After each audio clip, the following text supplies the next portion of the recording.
जब तुम प्रणाम करो तो शरीर में संतुलन होना चाहिए, जैसे मेंढक स्थिर बैठा रहता है। याद रखो, पूजा करते समय मन सच्चा होना चाहिए और हाथ समान रूप से रखे जाने चाहिए। तभी वह सच्ची भक्ति कहलाती है। शिष्य मुस्कुराया और बोला, गुरुदेव, मैं याद रखूंगा। अब से मैं सच्चे मन से और ठीक प्रकार से प्रणाम करूंगा। भिक्षु हल्का हंसा। अच्छा, अच्छा। जब मैं तुम्हारी उम्र का था, तब मैं भी बहुत भूलें करता था, पर मेरे गुरु ने धैर्य से मुझे सुधारा, जैसे आज मैं तुम्हें सिखा रहा हूं।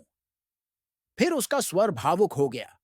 जब मैं छोटा था, मेरे पैरों में भयानक फोड़े हो गए थे।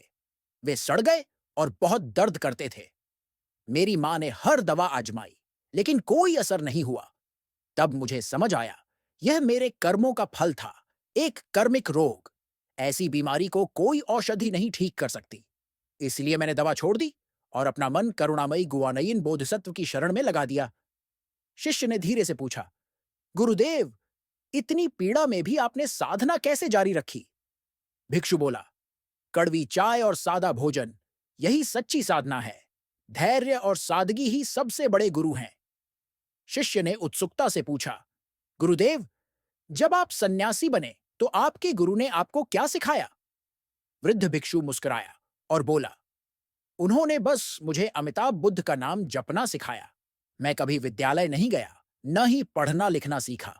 जब मेरा दीक्षा संस्कार हुआ, मेरे गुरु ने केवल इतना कहा, सिर्फ अमिताभ बुद्ध का नाम लो, पर सच्चे मन से।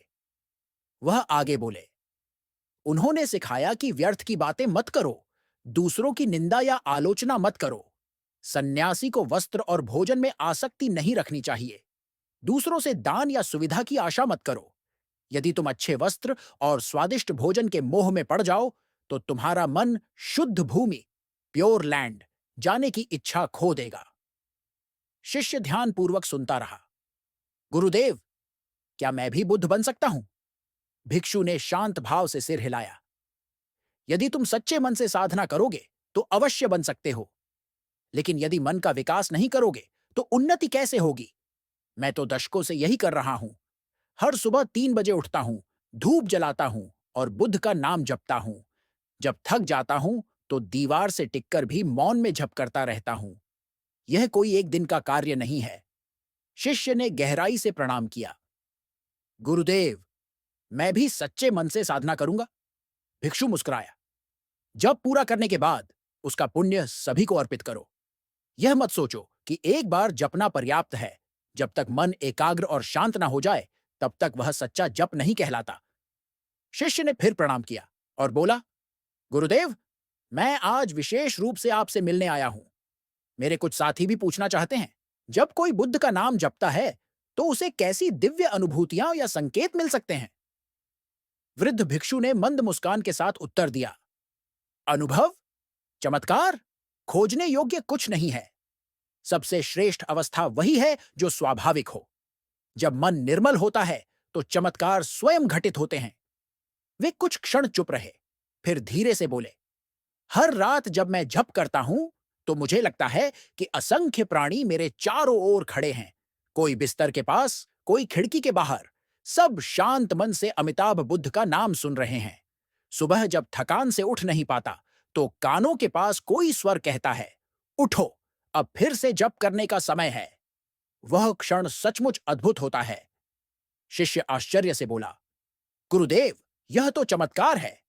क्या यह ईश्वरीय संकेत है? भिक्षु ने सिर हिलाया। ऐसी चीजों से आसक्ति मत रखो, चाहे वे सत्य हों या माया। वे मन को भटकाते हैं। यदि तुम इन्हें पाने की लालसा रखोगे, तो तुम्हारा मन असंतुलित और अशुद्ध हो जाएगा। सच्ची साधना शांत, विनम्र और सच्चे मन से होती है। शिष्य ने गंभीरता से सिर झुकाया। तो गुरुदेव, क्या आपने पश्चिमी सुखावती लोक, प्योर लैंड, देखा है या स्वयं बुद्ध से शिक्षा प्राप्त की है? भिक्षु ने हल्की हंसी के साथ कहा, ऐसी बातें हल्के में नहीं कही जाती। स्वर्ग के रहस्य प्रकट नहीं किए जाते। यदि बुद्ध तुम्हें दर्शन दें और तुम उसे फैला दो, तो वह कृपा सदा के लिए चली जाती है। स्मरण रखो, केवल सच्चे जप से ही दुख से मुक्ति और आनंद की प्राप्ति होती है। फिर उन्होंने हाथ जोड़कर कहा, जो व्यक्ति बुद्ध का मार्ग सीखता है, वह पहले से ही धन्य है। जिनके भीतर शुभ संस्कार नहीं होते, वे बुद्ध का नाम भी नहीं जप सकते। इसलिए जप करते रहो, मन को शुद्ध करते रहो, और शुद्ध भूमि तुम्हारे लिए खुल जाए।